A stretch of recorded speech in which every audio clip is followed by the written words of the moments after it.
제가 웅성웅성하는 이유를 알아요.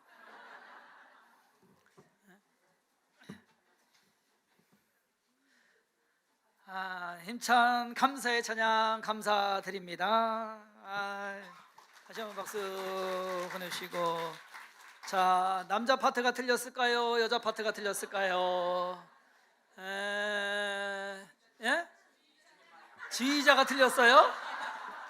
저는 지휘자는 못 받고 여기에서 이제 반주하는 거, 피아노 반주 악보만 보고 있다가 보니까 박자로 들어간 거는 남자가 잘 들어갔어요. 남자가 자, 반주자 누가 틀렸어요? 예?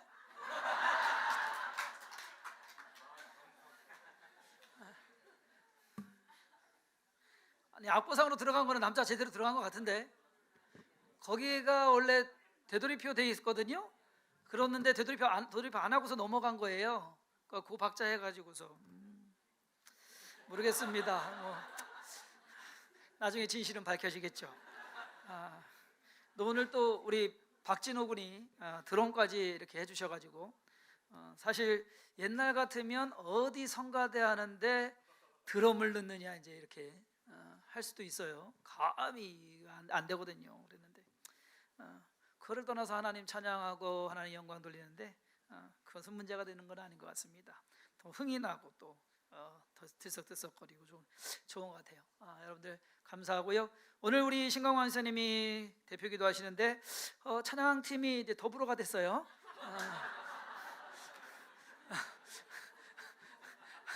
원래가 더성김 찬양팀인데 더불어로 바뀌었어요. 그래서 이름 잘 정리를 해서 감사합니다.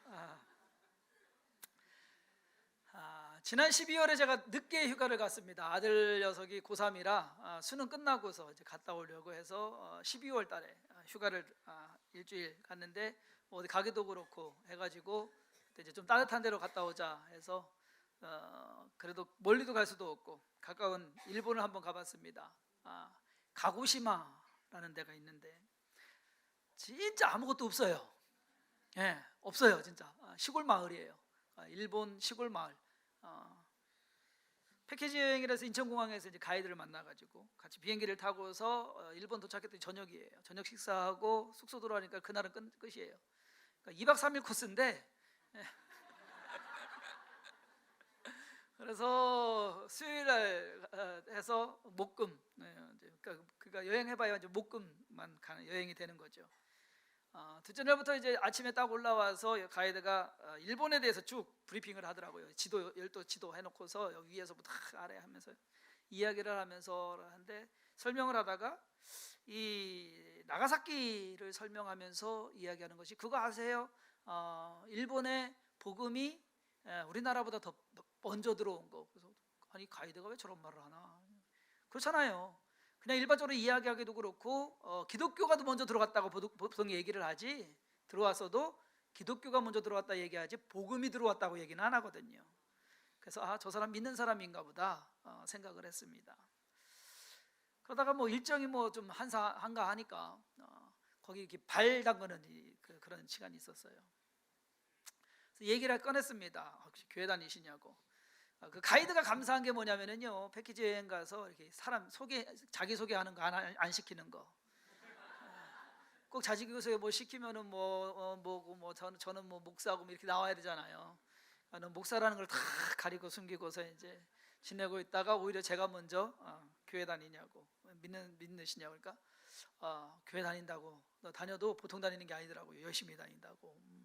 그래서 선교 여행도 잘하고 선교 여행 가이드도 하고. 그래서 나가사키에 이 기독교가 들어온 지가 1500년대에 들어왔습니다. 그리고 천주교가 먼저 와서 엄청난 박해를 받았어요. 보통 심한 게 아니에요. 그래서 나가사키 그곳에 이제 마치 성지처럼 순례할 수 있는 그러한 것을 있다고, 한 3박 4일 코스 아니면 4박 5일 코스로 요즘 CBS에서도 하더라고요. 보니까 그렇게 해서 오면은 아예 그냥 한 교회에 딱 한 30명 정도 와가지고 그 프로그램을 하는 거예요. 순교한 곳, 그 역사, 그런 것을 보고 이제 저녁에는 또 집회를 하고 하는 것. 그런 거 있다고 해갖고서 반대로 제가 가이드 번호를 따갖고서 왔는데, 한번 그렇게 만난 것이 끝날지 아니면 또 그것을 통해서 서로 알게 되고 서로 교류하게 되고 또 이게 일이 또 진행이 될지, 그거는 좀 생각을 해볼 만한 그러한 일입니다. 우리는 삶을 살아가면서 사람을 만나게 됩니다. 그 만남은 그냥 한번 스쳐 지나가는 만남일 수도 있고요, 우연한 만남이 어쩌면 깊은 관계로 발전할 수도 있게 되는 것입니다. 저는 오늘 함께 읽은 본문 말씀에서 사도 바울이 고린도에서 만난 사람들에 대해서 좀 생각해 보려고 합니다. 그래서 고린도에서 만난 사람들이라는 제목으로 사도 바울이 고린도에서 만난 사람들을 통해서 그의 전도 사역에 어떠한 영향을 갖게 되는지 알아보도록 하겠습니다. 12월 달 그리고 1월 달 되면서 한동안 사도행전 말씀 나가는 것이 이제 멈췄다가 오늘 드디어 다시 컴백했습니다. 베레아에서 급하게 떠나옵니다. 도망치듯이 떠나옵니다. 혼자 떠나옵니다. 그래서 아래쪽으로 내려와 가지고 그리스입니다. 아래쪽으로 내려와서 아덴에 이르게 됩니다. 거기에서 복음을 전하지만 사실상 거기에 이 우상을 숭배하는 다른 수많은 신들을 믿는 그 사람들은 이제 또 떠나서 어디로 내려냐, 그리스의 가장 남쪽 고린도라는 곳에 이르게 됩니다. 홀로 갔습니다. 아무도 아는 사람도 없습니다. 막막하고 서먹하고, 그럼에도 불구하고 사도 바울은 복음을 전하게 되는데 그곳에서 만난 사람들이 있습니다. 첫 번째로 아굴라와 브리스길라를 만나게 됩니다. 이 두 사람은요 부부예요. 처음에는 아굴라와 브리스길라라고 하다가 나중에 이 시간이 지나가면서 브리스길라와 아굴라로 이제 이 순서가 바뀝니다. 거기에도 좀 의미가 있기는 있는 것 같은데, 자, 누가 남편일까요? 아굴라가 남편입니다. 남자입니다. 이 아굴라와 브리스길라의 이름은요 성경에 6번 나옵니다. 많이 나오는 건 아니에요. 6번 나오는데 그 6번이 똑같이 아굴라와 브리스길라 또는 브리스길라와 아굴라라고 해서 두 사람의 이름이 항상 같이 나옵니다. 그것이 특징입니다. 여러분, 부부의 이름이요 항상 같이 나와요. 그러니까 남편 이름만 나오는 것도 아니고 부인 이름만 나오는 것도 아니고 부부의 이름이 항상 같이 나옵니다. 아굴라와 브리스길라는 바울과 같은 업종에 종사하는 사람이었습니다. 천막을 만드는 것. 여러분 한번 생각을 해보세요. 바울은 이쪽 예루살렘에서부터 시작해서 올라와 가지고서 마게도냐를 거쳐서 내려와서 이제 그리스 최남단 고린도에 이릅니다. 반면에 아굴라와 브리스길라는 로마에 있었어요. 이탈리아 로마에 있다가 쫓겨납니다. 쫓겨나 가지고서 유대인들 다 나가버려라, 로마에 살지 말라 하는 것으로서 쫓겨나 가지고 육로로 온 건지 아니면 바닷길로 왔는지 고린도에서 여기서 두 사람들이 만납니다. 만나는데 기가 막힌 것이 뭐냐, 생업이 같아요. 천막을 만들어요. 또 뭐가 맞냐, 유대인이에요. 여러분 한번 생각을 해보세요. 외국에 나갔어요. 멀리 외국에 나갔는데 여기에는 한국 사람 없겠지. 웬만한 데는 한국 사람 다 있더라고요. 근데 외국 나가고서 청주 사람 만나기는 진짜 힘들어요. 청주 사람 만나기는 진짜 힘들어요. 그런데 만약에 그렇다고 한다면 서로 뭔가 공통점이 있으면 빨리 친해지겠죠. 어쩌면 아굴라와 브리스길라 그리고 사도 바울이 이러한 연유로 빨리 또 친숙해지지 않았나 하는 그러한 생각을 하게 됩니다. 아굴라와 브리스길라는 그렇게 부자는 아니었습니다. 그렇다고 해서 없어서 힘든 사람들도 아니었습니다. 고린도에 있다가 나중에 바울과 함께 이제 에베소로 가게 되고요. 거기에서 또 살다가 또 로마, 나중에 가면 또 로마에 있는 걸로 기록이 되어 있습니다. 문제는 그것이 아니라 이 부부가 요즘 말로 하면 평신도예요. 평신도로서 웬만한 목회자의 일을 감당해내더라 하는 것입니다. 더 큰 것은 뭐냐, 그들이 있는 집이 교회더란 얘기예요. 사도 바울이 로마서 16장 3절에서 5절에서 보면 너희는 그리스도 예수 안에서 나의 동역자들인 브리스가와 아굴라에게 문안하라. 그들은 내 목숨을 위하여 자기들의 목까지도 내놓았나니 나뿐 아니라 이방인의 모든 교회도 그들에게 감사하느니라. 또 저의 집에 있는 교회도 문안하라. 이 기록은요, 저의 집에 있는 교회도라고 할 때는 에베소에 있을 때도 그렇고 로마에 있을 때도 그렇고 그들이 사는 집 자체가 교회였다라는 겁니다. 여러분 이것이 쉬운 줄 아세요? 안 쉬워요. 그러니까 교회를 다니는 것이 아니라 자기 집이 교회예요. 사람들이 자기 집으로 와요. 그렇다고 해서 이 사람들이 목회자냐? 그것도 아니다라는 겁니다. 평신도예요. 그런데 그 모든 사역 가운데 자기들의 삶 자체가 천막 만드는 것은 생업이지만 사역하는 것은 그 생업보다 더 큰 일이었다라는 것입니다. 거기에 더해서 그들은 사도 바울과 때로는 함께하기도 했고요, 때로는 떨어져 있으면서 자기들 나름대로의 사역을 감당해냅니다. 이러한 사람들이 또 다른 동역자들이었습니다. 요즘 와서 평신도 사역자라는 호칭을 붙이기는 합니다. 근데 사실 그때 그분들을 이야기하면 어쩌면 평신도 사역자들이라고 볼 수가 있을 거예요. 그러나 사실 그 당시에 그러한 구분은 없었습니다. 그냥 믿는 사람이면 모두가 사역자였다라는 겁니다. 그러므로 오늘날 저와 여러분들이 배워야 될 것은 뭐냐? 이걸 구분하는 것이 아니라 전문 사역자, 목사, 전도사, 선교사, 그리고 평신도 사역자 이렇게 해서 구분하는 것이 아니라 사실 저와 여러분들 모두가 사역자가 되어야 된다는 것을 깨달으시기를 바랍니다. 꼭 무슨 구분이 있어서가 아니라 저희 교회 주일학교 부장님들이 다 집사님들로 이루어져 있습니다. 그러다 보니까 전문성이 좀 떨어지는 것 아니냐 하는 말씀도 있고요, 그런 말에 또 본인들이 의기소침하는 또 부담이 되는 그러한 부분들도 없지 않아 있습니다. 제가 볼 때 그래도 우리 부장 지사님들처럼 대단한 분들도 없습니다. 헌신적인 분들도 없습니다. 실력, 웬만한 전도사님들 저리 가라입니다. 여러분들 믿을만 합니다. 저는 이분들을 만나게 되고 그리고 알게 되고 함께 사역하게 된 것이 저에게 큰 복이고 주성긴 교회에도 큰 힘이라는 생각을 늘 하고 있습니다. 맞아요. 뭔가 타이틀이 있으면 좋겠죠. 교육전도사, 전도사. 그러나 우리가 섬겨나가는 것에 대해서 그 타이틀보다는 열심과 정성 그리고 실력이 더 중요한 것이 아닐까. 우리가 주목해야 할 것은 아볼로를 교육시킨 사람이, 나중에 보면 18장 마지막에 아볼로라는 사람이 나와요. 나중에 이 아볼로라는 사람은 교회의 지도자급이 됩니다. 특히 이 성경에 대해서 한마디로 성경 박사예요. 그러한 사람이었는데 이 아볼로를 교육시킨 사람이 누구냐? 아굴라와 브리스길라입니다. 그러므로 우리가 봤을 때 훌륭한 목회자, 훌륭한 선교사, 훌륭한 신앙인을 배출해내는 것은 훌륭한 목사님들이 하는 것이 아니라 훌륭한 주일학교 교사들이 하는 것이다라는 것. 그것은 평신도들이란 얘기입니다. 그러므로 우리가 모두가 우리의 있는 자리에서 나는 사역자다라는 그러한 생각, 그러한 마음으로 우리가 살아가야 되지 않을까. 사도 바울이 고린도에서 만난 두 번째 사람들은 실라와 디모데입니다. 베레아에서 헤어졌던 실라와 디모데를 고린도에서 다시 만나게 됩니다. 그들은 원래 사도 바울의 일행이었어요. 그런데 일로 인해서 헤어지게 됐습니다. 아굴라와 브리스길라를 평신도 사역자라고 본다면 실라와 디모데는 전문 사역자, 이제 막 시작하는 신임 전도사, 요즘 표현하자고 한다면 그렇지 않을까. 아덴에서 그리고 고린도에서 혼자 생활을 하며 전도하던 이 바울에게 실라와 디모데가 와서 제외를 한 것은 사도 바울을 안심하게 했을 겁니다. 또한 사도 바울을 안심하게 했을 뿐만 아니라 사도 바울을 좀 편하게 해주세요. 왜냐? 일에 분담이 되니까 편하게 해줬을 것이다.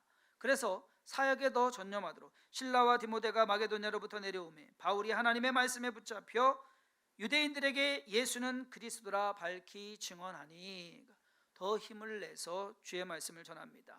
편이 생긴 거예요. 실라와 디모데는 사도 바울로 하여금 복음 전파에 전념하도록 도와줍니다. 지난해 교회가 세워지고 어린이집까지는 제가 혼자 다 했습니다. 이쪽으로 옮겨오면서 이 일이 이제 커진 거예요. 다 감당할 수도 없고, 그 어린이집에 있을 때는 그냥 주일 예배 한 번만 드렸잖아요. 이쪽으로 오면서 새벽 예배도 하게 되고, 그 다음에 신방도 더 하게 되고, 또 수요일 낮 중보기도회, 목요일 저녁 기도회 하다 보니까 혼자는 도저히 감당할 수가 없는 겁니다. 사실 우리 연재숙 전사님 제가 타진한 게요, 서로 이제 얘기해서 와서 좀 같이 좀 사역하자고 얘기한 게 1월 달이에요. 근데 그때 다리가 안 좋으셔가지고 수술하셨어야 되는 거거든요. 수술하게 되면 이제 4월이나 5월 돼야 오시는 거예요.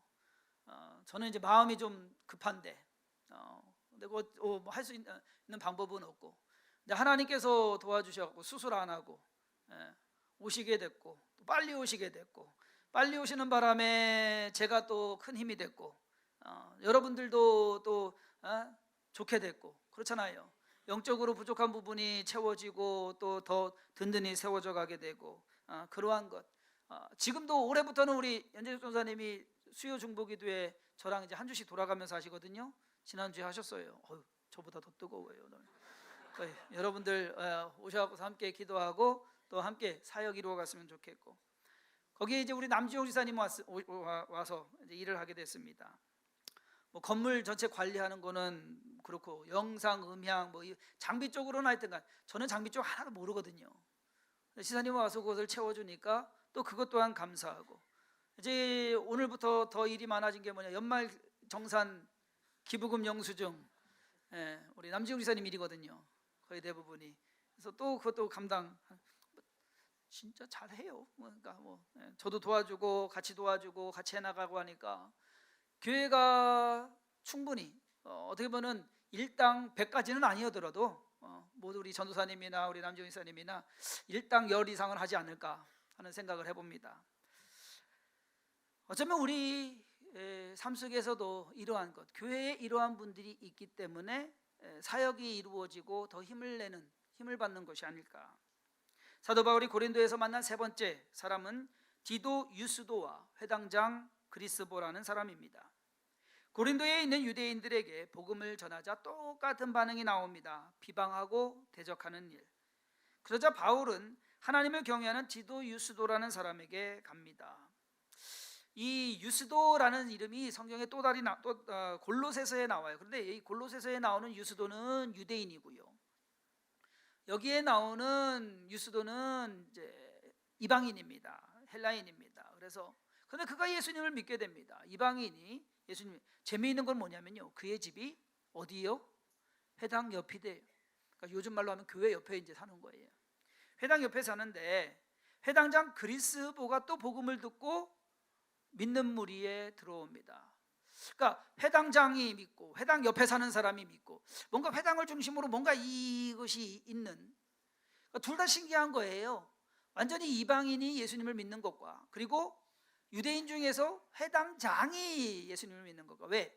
회당장은요, 그 유대인 그 커뮤니티에 그 사람들의 리더거든요, 지도자거든요. 그렇기 때문에 더 믿기 힘든 그러한 상황입니다. 그럼에도 이 사람이 믿게 됩니다. 거기에다가 이 그리스보는 사도 바울에게 직접 세례를 받은 사람입니다.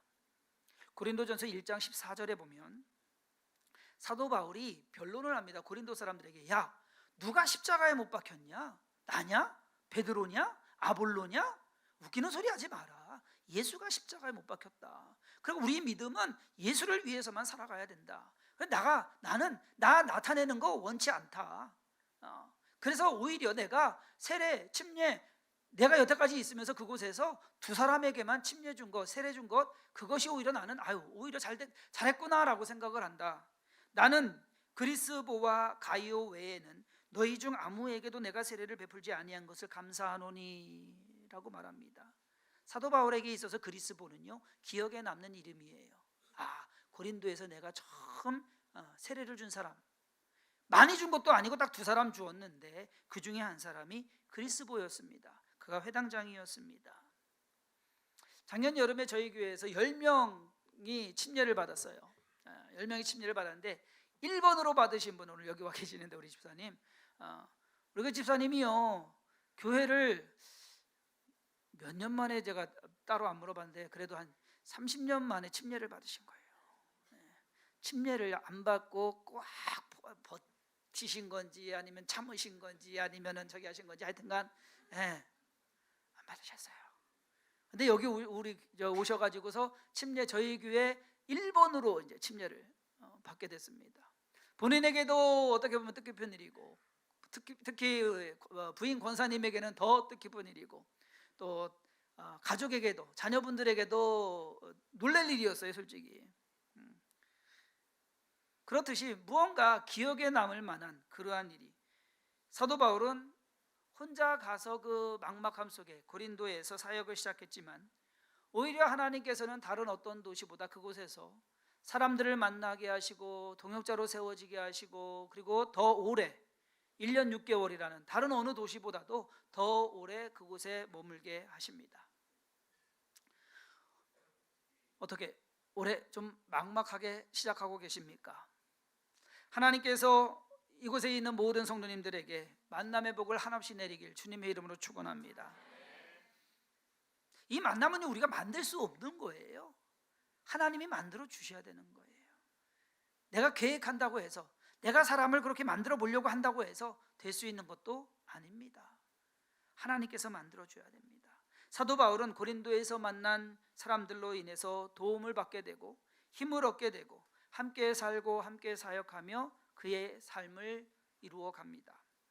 그런데 정작 고린도에서 사도 바울이 가장 귀하게 그리고 가치 있게 그리고 꼭 필요했던 만남은 무엇이었느냐? 이 사람들이 아니었다라는 것. 그것은 바로 예수님과의 만남이었습니다. 밤에 주께서 환상 가운데 바울에게 말씀하시되 두려워하지 말며 침묵하지 말고 말하라. 내가 너와 함께 있음에 어떤 사람도 너를 대적하여 해롭게 할 자가 없을 것이니 이는 이 성 중에 내 백성이 많음이라 하시더라. 오늘 본문 말씀 9절과 10절입니다. 고린도에서 만난 새로운 사람들 그리고 이미 알던 사람들, 그 사람들의 도움으로 말미암아 사도 바울이 힘을 얻고 복음을 전하게 되었지만 그보다도 더 큰 힘이 되고 더 큰 능력이 되고 더 큰 도움이 된 것은 다른 것이 아니라 또 다른 주님과의 만남이다. 저는 이것을 이렇게 말하고 싶어요. 또 다른 만남. 원래 알고 있던 만남이지만 이것은 또 다른 만남입니다.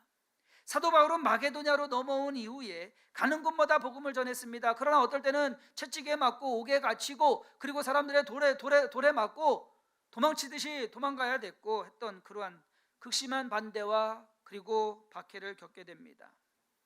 그렇기 때문에 사도 바울은 어쩌면 육적으로 그리고 심적으로 상당히 지쳐있는 상태였을 것이다. 그런 그에게 주님이 나타나십니다. 그리고 힘을 북돋고 용기를 주는 말씀을 합니다. 내가 너와 함께 있음에. 여러분 올 한 해 여러분들 다른 거 다 다른 사람 만나지 말고 주님만 만나서 주님께 이 말씀 들으시길 바랍니다. 내가 너와 함께 있음에. 왜냐하면은요 훌륭한 사도 바울, 여러분 한번 생각을 해보세요. 여러분 그냥 일반적으로 생각할 때 사도 바울이 예수님 몇 번 봤을까? 그의 인생 가운데에서 예수님을 몇 번 봤을까요? 저와 여러분들은 한번 볼까 말까 보기도 힘들고 저기 하겠지만 사도 바울 같은 분이면은 매일같이 예수님이 나타나셔서 얘기해 주시지 않았을까? 아니요. 성경의 기록을 뒤지고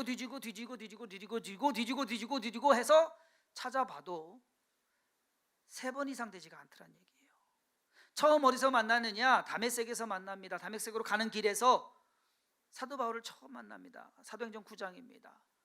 사울아 사울아 내가 왜 나를 핍박하느냐? 주 누구십니까? 나는 내가 핍박하는 예수라. 그때 한번 만나요. 그러고 나서 많은 일들은 천사를 통해서나 사람을 통해서나 환상을 통해서 말씀하셨지 예수님이 나타나시지 않으셨어요. 오늘 본문 말씀 우리가 읽은 곳에서 나타난 것이 두 번째입니다. 사도행전 18장 고린도에서 예수님이 나타나셨습니다. 그리고 세 번째는 어디서 나타나시느냐? 예루살렘에서. 사도 바울이 이제 붙잡혀가지고서 로마로 압송되기 전에, 붙잡히기 전에 예수님께서 그에게 나타나십니다. 이것이 사도행전 23장입니다. 그러니까 사도 바울의 인생 가운데서 매일같이 예수님을 만난 게 아니라 딱 3번 만나요. 그러니 어디서 만났느냐? 고린도에서 만났다. 그 고린도라는 그곳이 특별하더란 얘기입니다. 뭔가 다르더란 얘기예요. 의미가 달라요. 왜? 예수님이 내게 직접 나타나신 곳이다.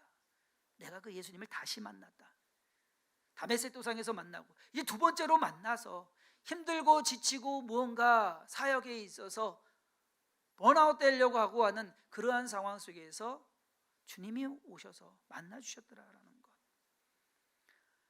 저는 우리 주섬김교회 모든 성도님들이 이곳 주섬김교회에서 예수님과의 또 다른 만남이 있기를 간절히 소망합니다. 그것이 우리에게 위로가 될 것이고 그것이 우리에게 용기가 될 것이고 그것이 우리에게 삶의 목표가 될 것이기 때문입니다. 다른 것 아니에요. 예수님이 우리를 만나 주셔야 돼요. 매일같이 만나는 거 아니고 매일같이 우리가 그 안에서 살아가는 것도 아닙니다. 주님이 만나 주실 때 우리가 다시금 힘을 얻고 용기를 갖고 나아갑니다. 사도 바울은 예수님의 그 만남으로 인해서 고린도에서 담대하게 1년 6개월을 머물면서 그곳에서 사역을 이루어 갑니다. 저와 여러분들의 삶도 주님 앞에 쓰임받는 그러한 삶이 되길 바라고, 그러기 위해서는 우리가 다른 어느 누구보다도 예수 그리스도를 또다시 만나서, 우리가 구원받았을 때 만났잖아요. 우리가 죄사함 받았을 때 만났잖아요. 그 예수님을 올해가 가기 전에 꼭 다시 한번 만나는 그러한 은혜, 그러한 복이 넘쳐나기를 주님의 이름으로 축원합니다. 기도하겠습니다. 하나님께서 오늘도 우리와 함께 하셔서 주 앞에 나와 예배하게 하시고, 진짜 우리가 신앙의 삶을 살아가는 것이 우리의 의지가 아닌 하나님의 은혜로 살아간다는 것을 깨달아 알게 하시니 감사드립니다. 주님, 오늘도 우리를 만나 주옵소서. 우리로 하여금 깨달아 알게 하여 주옵소서. 하나님의 은혜 가운데 가고 믿음 가운데 살아가는 우리의 삶이 되게 하여 주옵소서. 성령의 능력과 권능으로 충만케 하시고, 또 우리의 연약함을 도우시사 강하고 담대하게 주의 복음을 전하며 주의 사역에 쓰임 받으며 맡은 사명 감당해 나가기에 부족함 없게 하여 주옵소서. 주께서 도우시고 함께 하시고 인도하심에 감사드리옵고 예수님의 이름으로 간절히 축복하며 기도했사옵나이다. 아멘.